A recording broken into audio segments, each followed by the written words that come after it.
ముఖ్యంగా రాష్ట్రం లోపల సంక్షేమ హాస్టల్స్ కావచ్చు, గురుకులాలు కావచ్చు, తర్వాత ఈ యొక్క కేజీబీవీలు కావచ్చు, పూర్తి స్థాయిలో టీచింగ్ లేక చాలామంది విద్యార్థులు చదువుకు దూరం అవుతూ ఉన్నారు.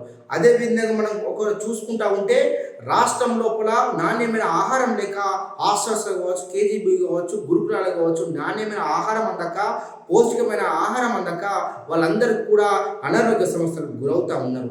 ముఖ్యంగా అన్నం లోపల పురుగులు కావచ్చు, రౌతులు కావచ్చు, మెరియలు కావచ్చు అని తినడం వల్ల వాళ్ళ అనారోగ్యకు గురవుతూ ఉన్నారు.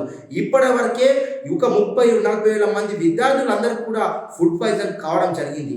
ఈ యొక్క సమస్యలు వెంటనే పరిష్కారం చేయాలి.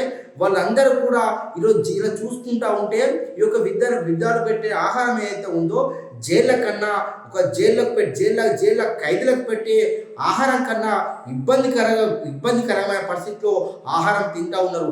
ఎవరు కూడా కడుపు నిండా తినలేని పరిస్థితి హాస్టల్ లోపల ఉంది, గురుకుల్లో ఉంది, కేజీబీలో ఉంది.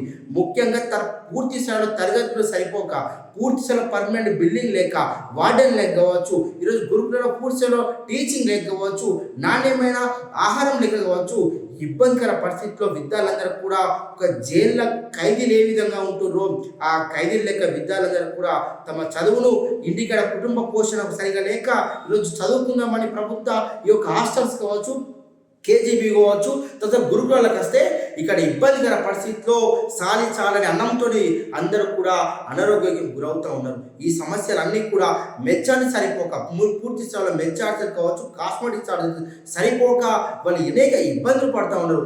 విద్యార్థిని మాత్రం వాళ్ళు ఒక్కొక్కరు ఏడవలేక, కక్కలేక, మింగలేక ఏదో ఇంటికాడ చెప్పుకుంటే పరిస్థితి బాగలేదు, మధ్యలో చదువుపేస్తున్న బాధతోని ఎవరు కూడా చెప్పకుండా వాళ్ళందరూ కూడా అనేక ఇబ్బందులలో విద్యార్థులందరూ కూడా ఈ యొక్క హాస్టల్స్లో, గురుకులాల్లో, కేజీబీలో చదువుకుంటూ ఉన్నారు.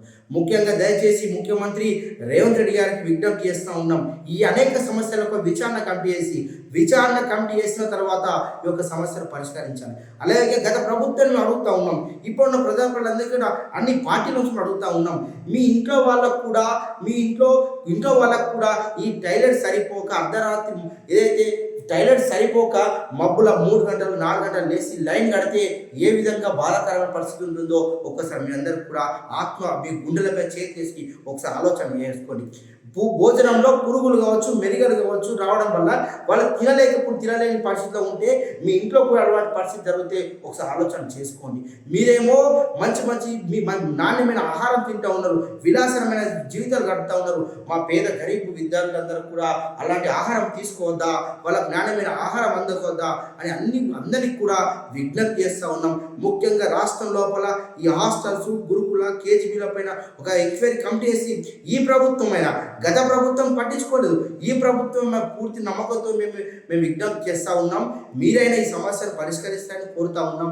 లేకుంటే తప్పకుండా మీ పైన ఉద్యమ కార్యక్రమం ప్రకటిస్తామని మేము తెలియజేస్తాము.